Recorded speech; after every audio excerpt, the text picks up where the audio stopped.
The shooting over the weekend at a San Diego synagogue appears to be the latest in a series of hate-driven domestic terror attacks around the nation.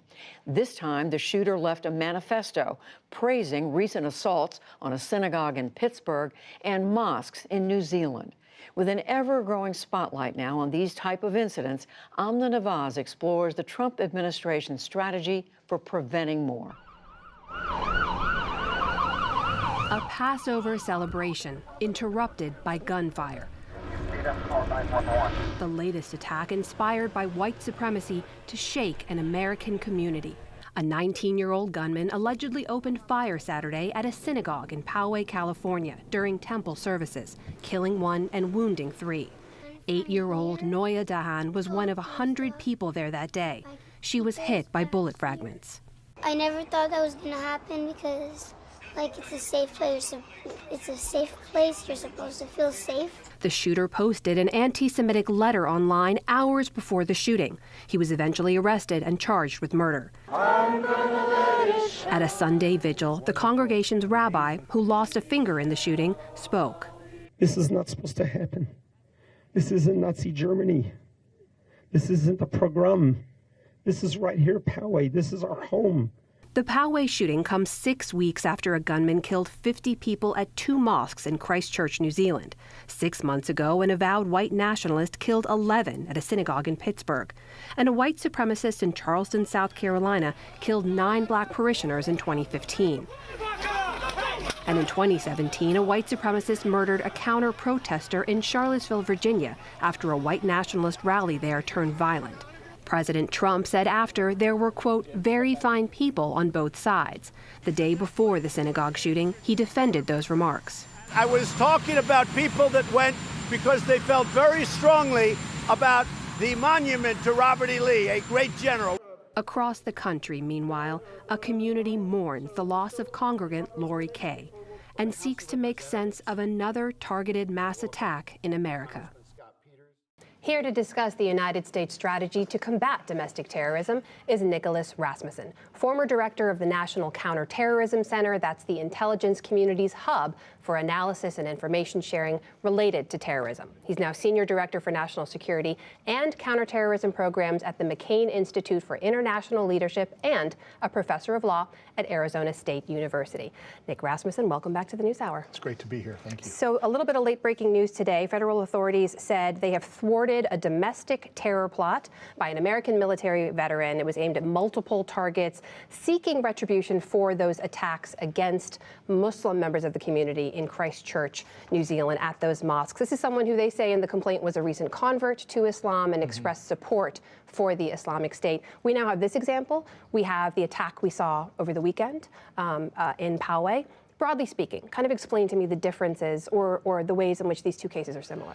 Well, when a case occurs like the one that you just spoke about that emerged today, it's easier for federal law enforcement in some ways to pursue charges against the person in advance of them actually carrying out a criminal act. An individual who, either in their online activity or in speaking to an undercover person, an agent of the FBI, that offers support for the Islamic State, for example, that is enough to bring them into legal jeopardy and to give the FBI the ability to use a whole suite of investigative tools. On the other hand, the individual who carried out the attack against the synagogue in California is a harder problem for law enforcement. That individual may not have taken any steps or engaged in any behavior before the actual attack that would have allowed law enforcement to actually engage in investigative behavior. And that's somewhat of a distinction between domestic terrorism on the one hand and international terrorism on the other hand, a distinction that may not make sense in the current environment. So what needs to change within the system to address that?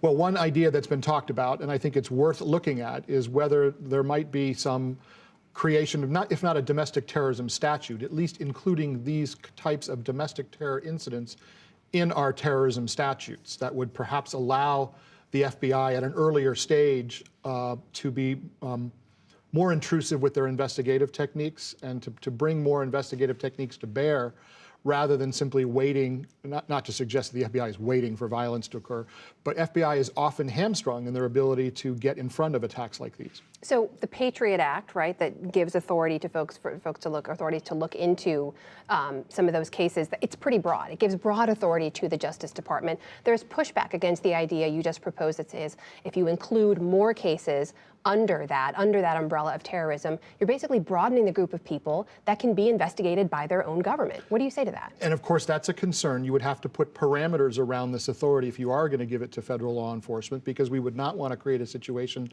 in which legitimate expressions of free speech, even if that free speech is deemed offensive or considered offensive by the vast majority of Americans, we don't want to create a situation where these tools end up chilling that expression of free speech. The other thing to point out here is there are investigative tools and prosecutorial tools to address cases like this, right? Yes. In Charlottesville, you saw he pled guilty to a federal hate crime.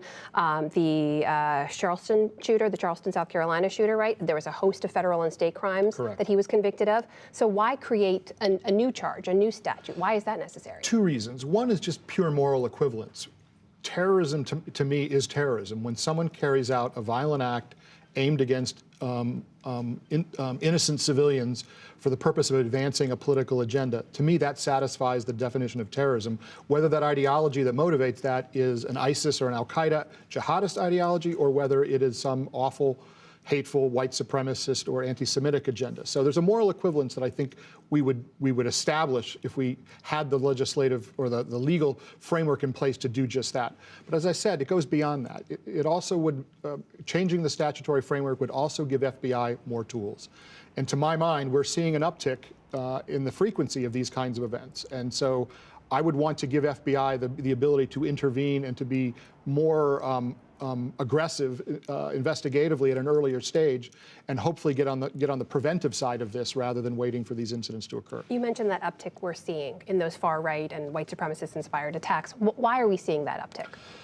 Well, that's the million-dollar question. I mean, you can certainly point to the broader political environment, and it's not just here in the United States, it's globally, where groups or individuals that feel aggrieved, disadvantaged, or somehow downtrodden will look for some other group, some other ethnic group, some other religious group at which to lay to lay at the feet of the responsibility for their particular situation in life. And so the political, the kind of aggressive political narrative that we're seeing around the world that looks to amplify these grievances is only adding fuel to that fire. That uptick you mentioned, though, has the federal government done all it should be, in your opinion, to be addressing it? I think there's more to be done, and I think the Trump administration can be and should be given some credit in their counterterrorism strategy, which was published last year.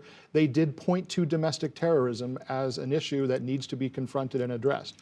Of course, saying it in a strategy document is different from actually putting into practice programs, guiding resources to the relevant departments and agencies, prioritizing this above other issues. Have they done any of those And I think things? that's what remains to be seen. You haven't seen that yet from this administration? I have not seen certainly anything nearly enough in this area. Nick Rasmussen, thank you so much for being here today. It's great to be here. Thank you.